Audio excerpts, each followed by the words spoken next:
Горивото тези дни започна да бъде вкарано в зоната.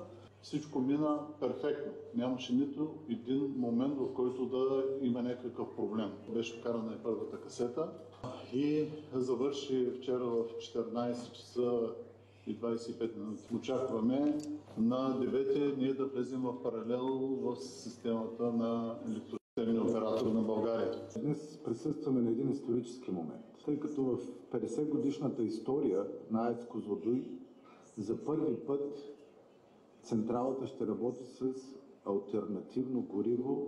Това не са просто едни 43 касети, които са доставени и вече вложени от Westinghouse. Това наистина е начало на отделяне на България от почти пълната зависимост от Русия. A few moments later. Спират 6-ти блок на АЕЦ Козлодуй заради установени неизправности, това съобщиха от централата. Блокът ще бъде изключен утре от електроенергийната система на страната. Установеният проблем е в маслената система на блочния трансформатор. Освен това има и индикации за пропуск на топоносител в парогенератор. Количеството на пропуска е предмет на постоянен контрол, като към момента стойността му е по-ниска от съществуващите ограничения. От централата допълват още, че няма промяна в радиационната обстановка в работните помещения и на площадката на АЕЦ Козлодуй.